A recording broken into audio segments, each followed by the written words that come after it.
Welcome back, and I'm talking to Graca Machel, the wife of Nelson Mandela. You have played a very big role in reuniting a family that had been divided through a very sad period of time. I speak about Winnie Mandela, I speak about the daughters, as you mentioned. Did you do this consciously? Did you think that this was an important thing to keep that sense of family? Yes and no. I'll say yes because I felt in Madiba that he was longing for having his family around him. So that was conscious, that it was important to bring them together. And when I say no, it's because, you know, in my life, for reasons which I cannot explain, I always had to do that. My first marriage was also with a man who had, as you mentioned, he had already 6 children and from different mothers. So I did that from the age of 20, late 20s. That's what I did. So it was very much in my way of building bridges and bringing the children together. But for Madiba, it was particularly important because after he had reconciled the world, I was conscious that it will be important for him to reconcile his family. So I facilitated that consciously, knowing how important it was for him.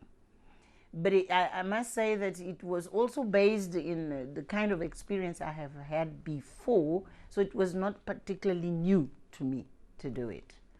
But I'm glad that we managed, because I think it has helped to really lead him to be in peace with everybody, to be in peace with the world, but to be in peace with his family, to be in peace with himself. What is there about Nelson Mandela that the world doesn't know, but you think they should know? Is there something? I think, yeah, it's those very, very simple things when he really comes down to earth and he becomes himself. When he takes off his shoes, when he doesn't need to be, you know, to be aware that someone is watching. Let me tell you something.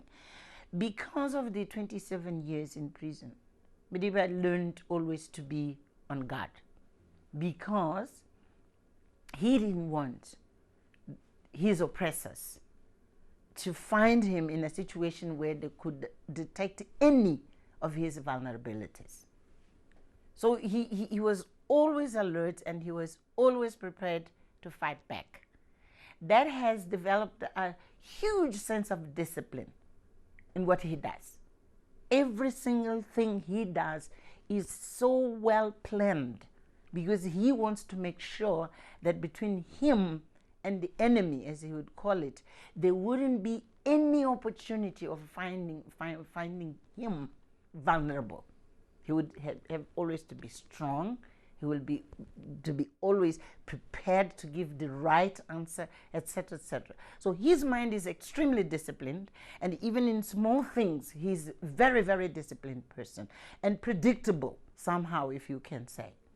So the space, I feel, it's exactly when he becomes simply himself.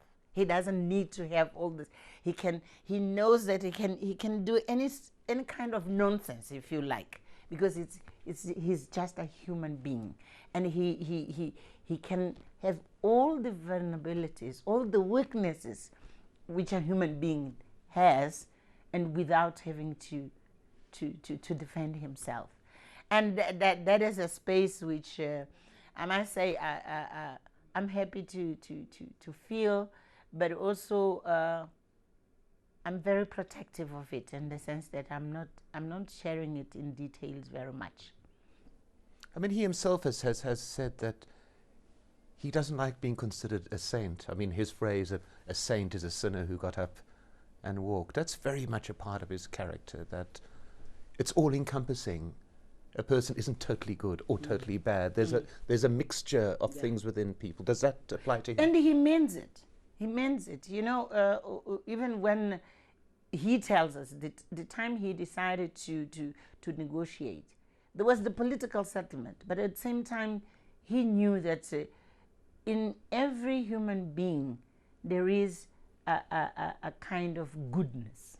And he played in that goodness to bring those who were separate from him for political reasons, but to say, for the sake of humanity which we share, and for the sake of our people, you and I have to bring this goodness to a level where it serves the purpose of reconciliation.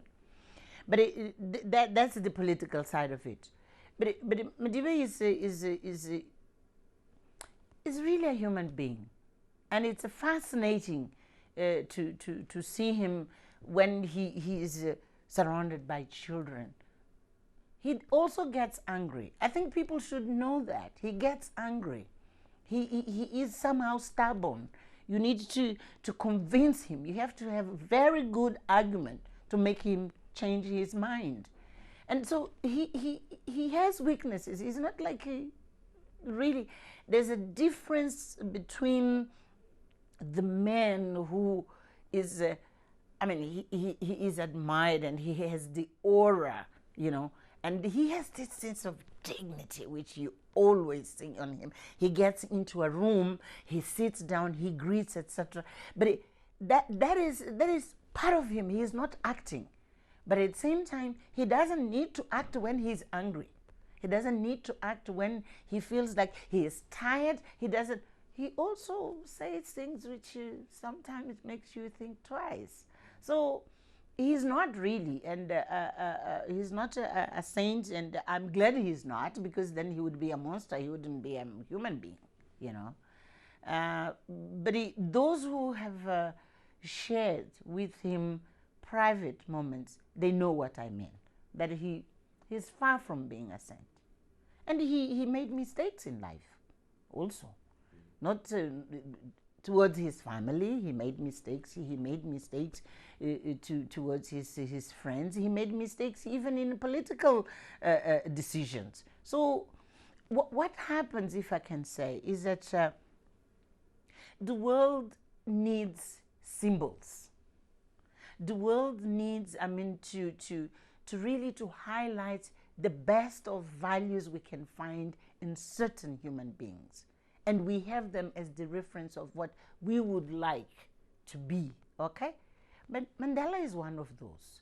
So we deliberately, and I understand why, we deliberately minimize his weaknesses and we minimize his vulnerabilities. And we give much more importance because that's what counts.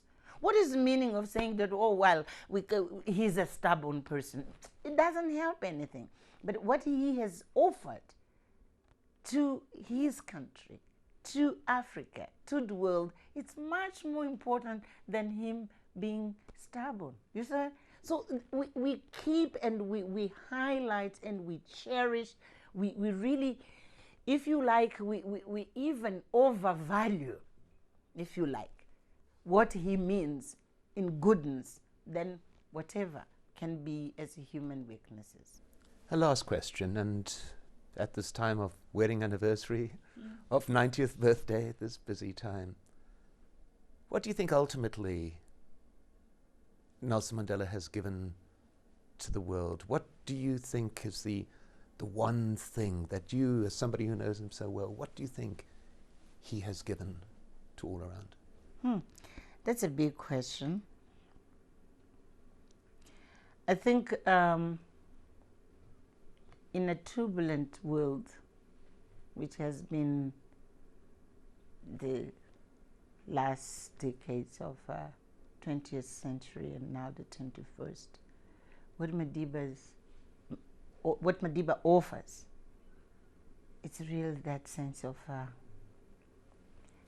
dignity, the sense of perseverance in what is good, and never move away from what is good, what is just in terms of justice, what is the protection of the most vulnerable.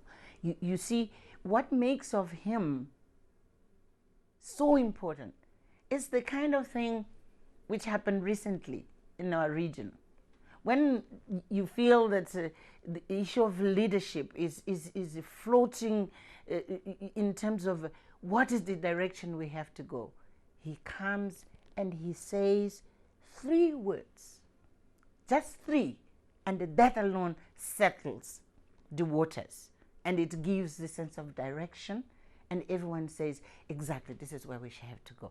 I think he still has that ability, and it's extraordinary because it happens in a very simple way. It's natural on him.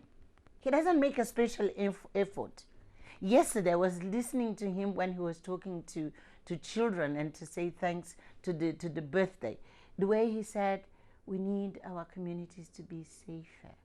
We need, it's a very simple message, but it sticks exactly where we need to say, this is the direction. So I don't know how to say it in short, but that sense of, that kind of leadership, but the kind of humanity, a deep humanity of how to look at the other, and how you empathize with the other, and you take it as yourself, and you offer to the other also yourself. I don't know how to say, because English is not my language, but that's exactly what, because it's not a leadership in vacuum. It's a very humane leadership. And I think that's what Mandela does. He gives us leadership with a very deep sense of humanity. And we are blessed to have him, I think.